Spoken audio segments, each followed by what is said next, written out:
Hello you guys, welcome back to the channel. My name is Rich. This is the Roma Rebrand career mode here in FIFA 21. It's RR37 and it is going to be a season review today. So no football in this one. I just want to get that made clear now. So if you're not into this sort of thing, then it's not wasting your time. What we are going to be doing, however, in this episode is going through the notifications, seeing ourselves through till the end of the season, seeing what we've learned, if there's anything we can take forward into next season, maybe even have a look at what next season's lineup could be, going over a few stats, looking around, seeing who's won what and all this, that and the other. So that's the kind of thing that we've got going on in this episode today. We will start by taking a look at some of the notifications, but before we do that, if you haven't seen the last episode yet, it was a big one and it is worth going back to watch. It is up on the channel now. There's a bit of a giveaway there. You can see we have the Europa League trophy. Spoiler alert here. Okay, we also went ahead and we won the Coppa Italia. And we finished, as you can see there, second in the Serie A season. So all in all, really good episode, really big one. And you have to say it's been a successful season as well. First notification there, we've got another 8.5 million going into the bank for next season for winning the Europa League. So even if we hadn't have finished top four, which would probably have been a disappointment, we'd have still made it through to the Champions League anyway by winning the Europa League. But I'm glad we did do it through the top four, because I didn't even want us to be in the Europa League this season, if I'm being honest. That was a mistake by my part all the way back when we set things up before the season even kicked off. But we were in it. We went a lot further than I thought we would, and in the end we ended up winning it as well. So I'm really happy with what we've managed to achieve in Europe, far beyond what I thought that we could do, to be honest. So yeah, 8.5 million for that, which is nice. That will go, like I said, into the fund, which means also that we're going to have to decide what we're actually going to do next season as regards to building the club. Before we look at anything like that though, we have got Mirand, who is disappointed that he didn't play, but he did play in the Coppa Italia final, and for me that was the game to give him his send-off. Also here we got Perez now, who's got left wing now as a position. I don't know what else to do with him, to be honest. We can look at all that stuff. We might as well do it now, to be fair. Development plans will go to first, and there's not a whole lot, to be honest guys, that we've got left to do development plan wise now. Morelli's working on his, Lopez already done, Spinazzola already done, Santon is still working his high work rates. If he'll reach that, I don't know. Obviously we got Jesus and Smalling, the captain there, topped out. Bianda's not here, he's not here either, so there's nothing we can do there. Same with Florenzi. Karsdorp's topped out, but you can see there he's got weak foot, all these work rates are done as well, happy with that. Kristant and Diawara the same. Guidi's still working on what I've asked him to work on. Kluivert's not here. Villar has had a tremendous season and he's all done. Zaniolo still all done. D'Angelo almost there now with what we want him to do. Sorry about that guys. So yeah, he's almost done. I think it looks like here we're actually going to try and give him something else, which that would be quite odd to do that at this point. Yeah, I didn't think that I would, to be honest. We've got Pellegrini. He's got everything that he needs as well. If we're being really picky, we could probably improve his defensive work rates. Corric's up by 2, but he's not here anyway. Mickey's now down by 1. he's done. Perez has got everything that we need out of him. He doesn't need high defensive work rates. Mayoral unfortunately will be going back soon, and Mancini has weak foot and high work rates as well. So yeah, development plan wise, everyone looks pretty good. From here, we're going to have a look at what the team could shape up and look like at the beginning, at least, of next season. Of course, we do have another transfer window to go through, so things could change there. But for now, I'm happy with Lopez in goal. We've got Morelli on the bench, who will naturally at some point replace him, I would imagine, as well. So for next season, I think I'm happy with goalkeepers. Of course, this season we had to get a few of them off the books, and we might have to do that again when we get players come back in from loan. As for the back four, Jesus and Smalling are my trusted pair at the moment. We do on the bench, as you can see here, we've got Mancini, who can come in and cover for either of those. So I think we're more right at centre back as well, because remember, at the moment, guys, we can't sign anyone. My worry is that either Smalling or Jesus get picked up, or Mancini himself for that matter, in the next transfer window. But as things stand at the moment, I think we are okay at centre back. Karsdorp's done better than I thought that he would. Didn't know too much about him before started this career mode. I fully expected that we would be using Santon. Of course, in that position next season as well, we do have Florenzi coming back from loan, who is higher rated than Karsdorp, but that could produce an issue in itself, because Karsdorp's had such a good season. He's grown a lot as well. You can see he's up by 5. I don't know. I think it would be really harsh to bring Florenzi back and put him in straight away. So that could throw up a nice headache. Spinazzola in the left back position. He's had a great season. And he's got Santon as backup as well. Santon, to be fair, can do either Karsdorp, as you've seen this season, or Spinazzola's position. So I think that we're all right there as well. So again, it's all what ifs, because I think Karsdorp's had a really good season. Smalling's had a great season. Spinazzola as well. Any of these guys could get picked up. Mancini's come in, done well when we've rotated. But I don't really, if I can help it more than anything, I do not want to break up that centre-back partnership. But yeah, at left-back at the moment, which is what we're looking at, I think with Spinazzola and Santon, I think we're completely fine there as well. Probably, we got Calafiori down there. I'm going to try and move him on, or maybe even release him next season. He's played 1, maybe 2 games all season long, and he doesn't have a face. So yeah, I think he's probably going to be gone and out the way.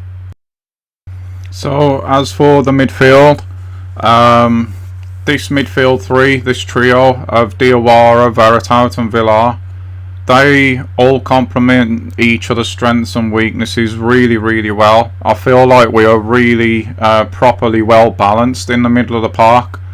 As long as we still have all these players to kick off next season, the midfield is probably going to be a position that will pick itself. We will have to rotate at times, of course, bringing in the likes of Cristante. I was going to say Zaniolo, but to be fair, guys, if I'm being completely honest, it's hard to say because he's such a really good player, and I know what I'm trying to say here, but the words won't come out. But if we had the ability to sign new players, and this was a normal career mode in that sense, I would have big question marks about whether I would want Zaniolo here next season. Where Veritout is here is the only real place that I could see that I would put him. But the performances of both of those players in that position, I'm not talking about Veretout here, I've already said he'll pick himself.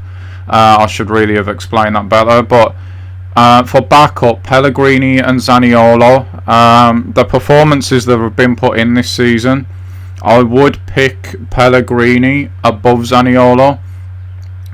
So that could be another question mark and another issue going into next season. That's if nobody comes in for either of them. But yeah, as for that three, it picks itself. It is our best three, I feel. Like I said, they all complement each other so well. And Veretout being 82 rated, Diawara has grown loads this season, Villar as well. Yeah, it's just a no-brainer. Of course, when we do rotate, we've got Cristante on the bench that can come in for Diawara. The only real issue that I can see is when Villar doesn't play. There's nobody else that does that job as good as him, and he's also added goals to his game towards the end of the season as well. The only thing that I can think of at the moment would be to train D'Angelo to become more of a box-to-box player than what he is at the moment, because he's pretty comfortable in front of goal. He makes chances as well. He's another one really that I would prefer to play where Veretout does, but you got Veretout vying for that spot, Pellegrini, potentially Zaniolo, so D'Angelo really wouldn't get too much game time there, which makes me think that it might be a good idea to start making him more of a box-to-box man. There is Cristante, who, like I said, would naturally come in and play Diawara's role. Against certain teams, remember we're going to be in the Champions League next season. If we were to go a bit more defensive, maybe I would drop Villar and put Cristante here in his spot as well. We've done that a few times when we played 4-1-4-1, so there's a lot of options. I'm happy with the way the midfield looks, if I'm being honest. This is the problem where the issues are now though. We got Pedro in Zaniolo's position, who was brilliant, absolutely brilliant at the beginning of the season. He was scoring important goals, he was getting important assists at the beginning of the season, but he has regressed quickly since probably just before January, I would say. And again, we hover over the midfield just because this is the position really where Zaniolo's delivered his best work. Again, not in this system, but in this almost identical position in the 4-1-4-1. But he's just so far down the list to play there. So that right wing could be a problem position next season. We've got Perez, who deserves a shot, but I do prefer him, if I'm being completely honest, out on the left wing. Of course, apart from Zaniolo, the biggest issue that we have next season is Mayoral going back off loan, leaving us with Mancini at the moment, the only other striker we've got at the club. And I do like the way he feels, but to ask someone to come from the academy and basically lead the line as the first choice forward next season is asking an awful lot.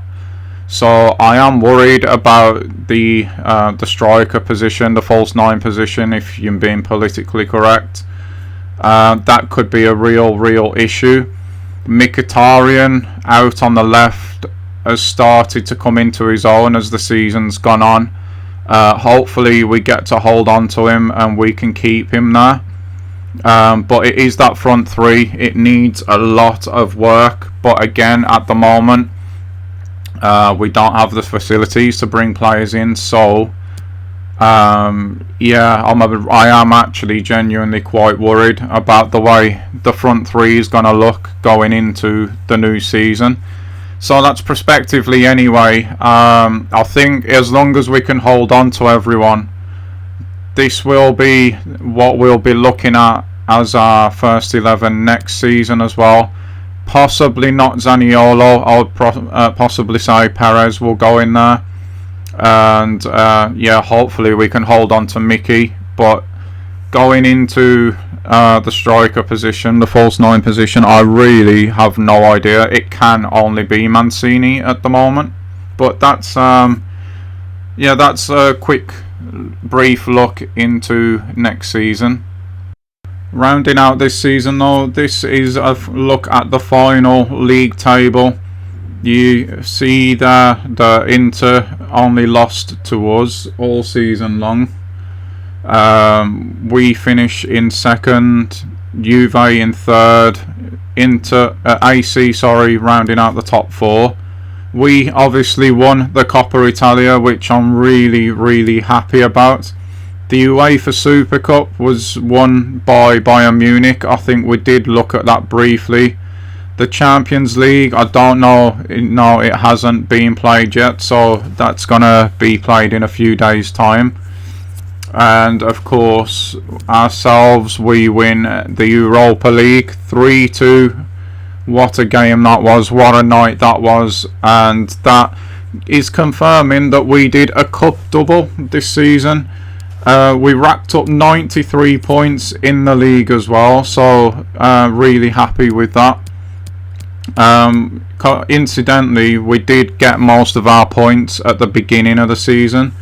Man City, who are in the Champions League final, are the Premier League winners. Liverpool, Spurs, Chelsea round out the top 4.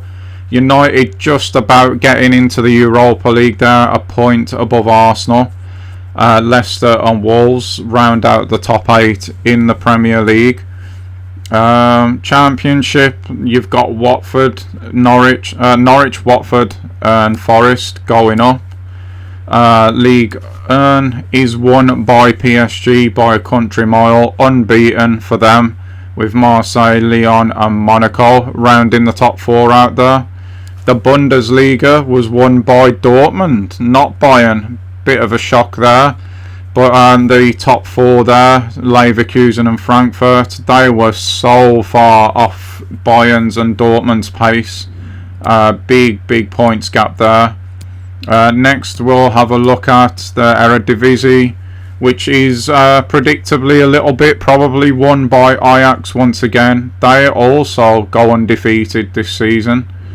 PSV, Feyenoord and RZ rounding out the top 4 there. Scottish League was won by Celtic by just 2 points.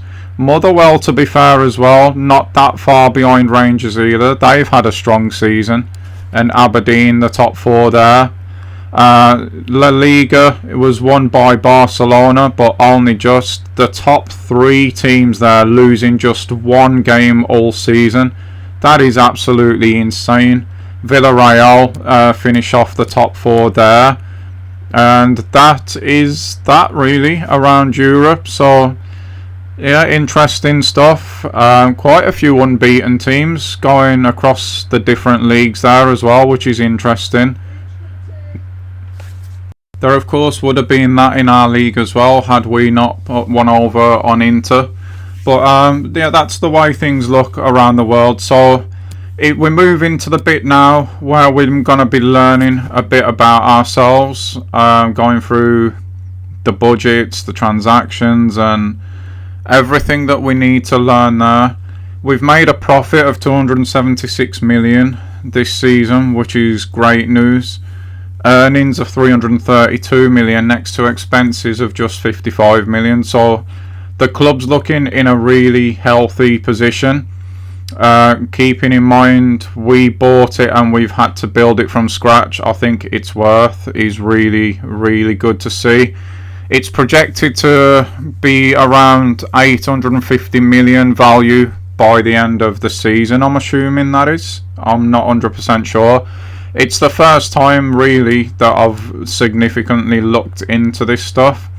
So player wages is 42.41 million at the moment, which is a significant cost for us. We want to try then and be aiming, as we look at it there, 774k a week. We want to be aiming to keep that around that mark, as looking at it from an ownership point of view. We don't want to be boosting that if we can help it, if that makes sense. We want to either stay in the ballpark, maybe move up to 800k a week, or ideally, of course, try and get that down. Shirt sales, 293k a week. The highest selling one happened to be Zaniolo there, which is a bit worrying considering I can't get him into the squad and there's question marks on whether he will even be with us next season. We finished this season with 21.5 million in the bank, which is not too bad at all. So we got to note that down probably going into next season and budget accordingly. So the objectives are up next. What we wanted really against what the board wanted in game. We got our 20 wins, as you saw.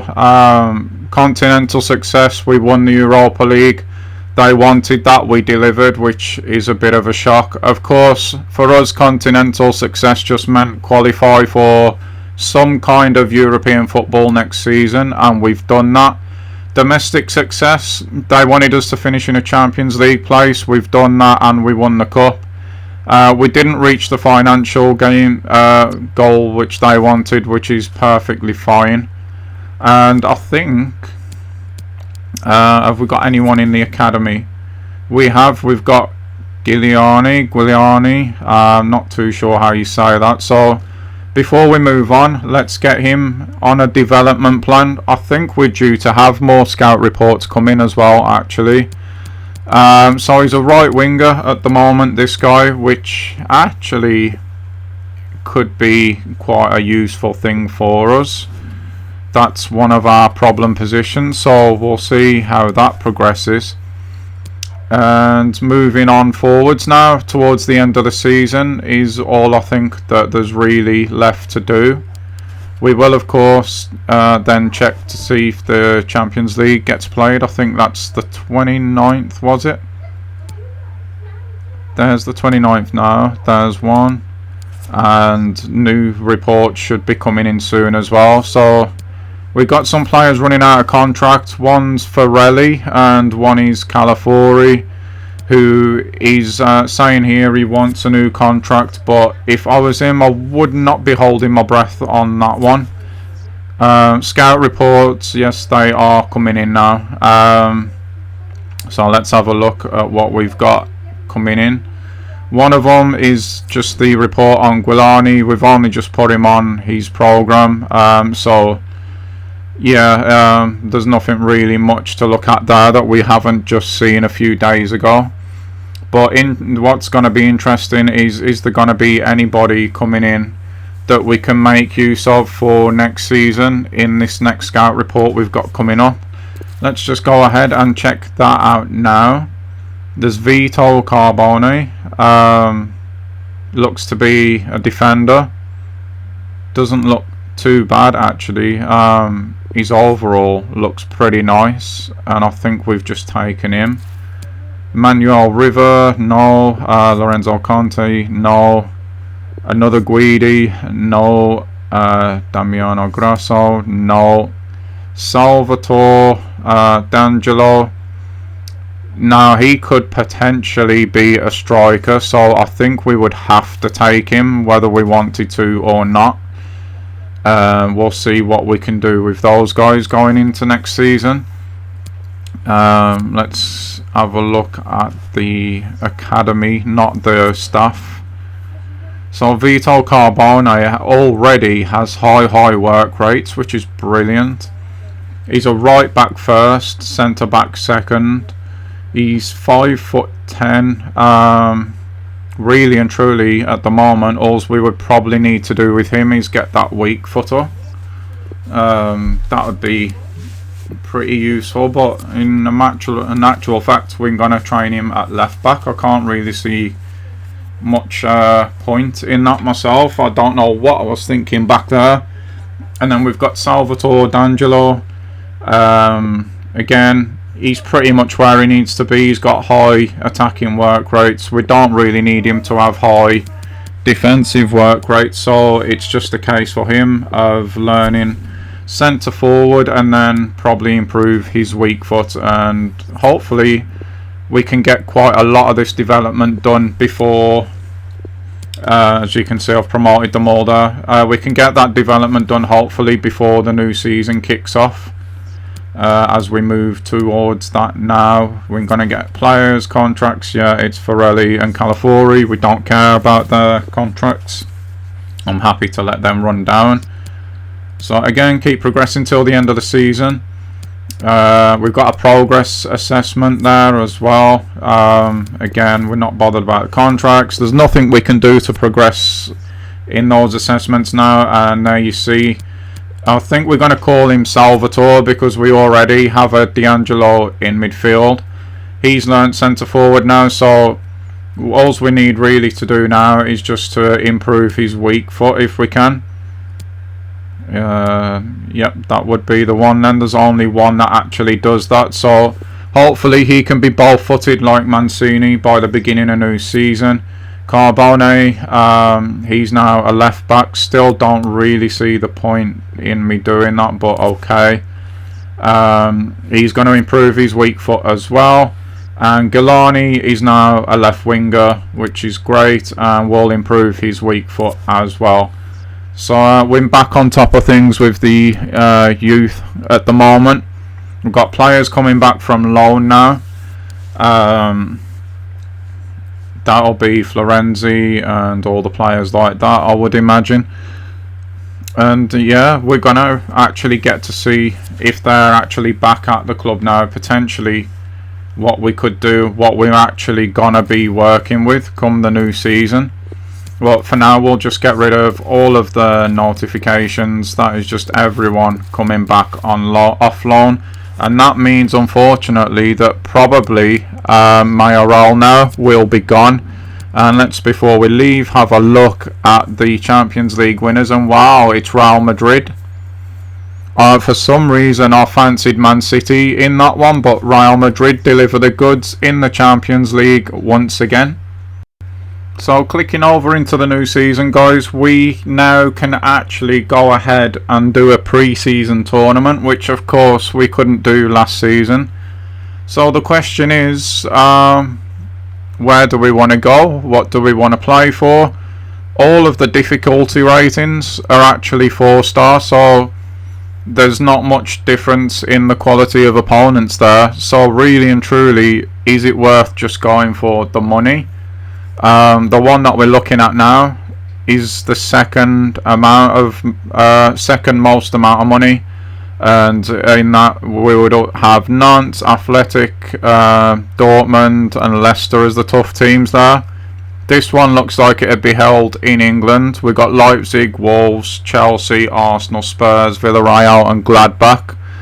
That would be a very, very difficult test, I think, for where we are at the moment.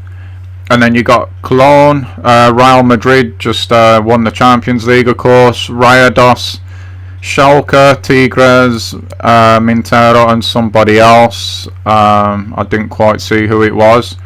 But I think maybe it just makes sense to...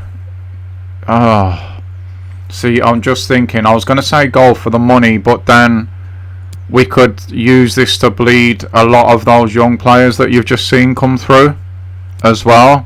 So I'm thinking, is it worth just going for the littler amount of money? And there's like Besiktas, Atletico Mineiro, Tigres, Rayados, Schalke, Cologne and Real Madrid. There's a few more games here where I'd feel more comfortable giving the youth players a chance. So in the end, that's the decision that we've made there. And here's a message from the board saying that they're happy that we're going to be doing this. Commercial targets have been set for us this season. We'll probably look at that a bit closer another time. The transfer market, as you can see underneath here, is now open. And we've got our season review. The fact that we've clicked into season 2 means that we passed that anyway, so I'm not worried about that at all. I'm more worried about the fact that the transfer window is now open. In our group, of course, we've got Real Madrid, Cologne, and I didn't see who else.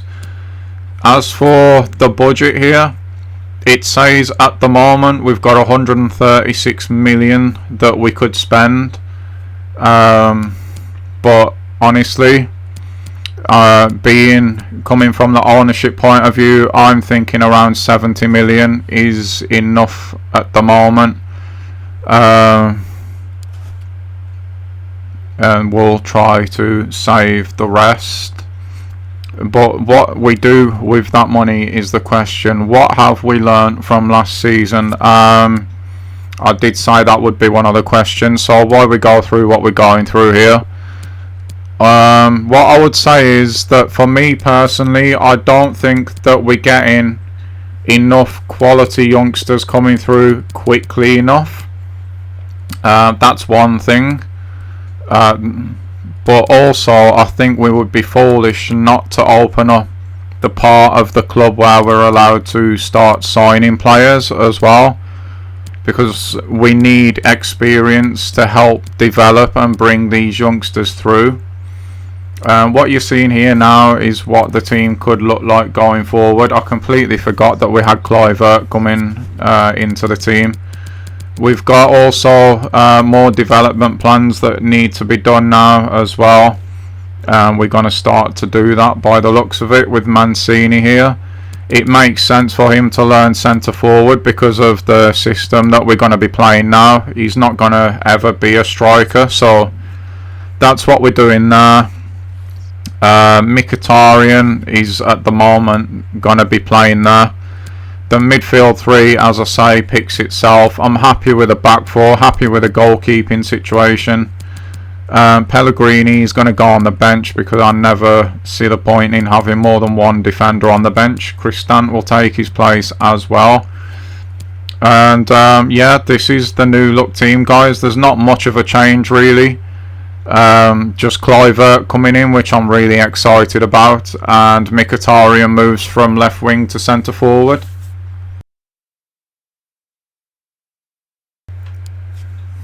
And so guys, Real Madrid will be the first side that we face in pre-season, but I'm going to leave that for another video. I did say there would be no football in this one, so that's been a review of what's gone on this season. There's a lot more that we can achieve, I feel, at the moment. There's still a lot of learning to do as well. I don't have all the footage that I wanted to record, so I'm going to have to leave it here. But the next one will be pre-season highlights, guys. I hope you're looking forward to that one, and I will see you all soon for it. Until then, though, bye-bye.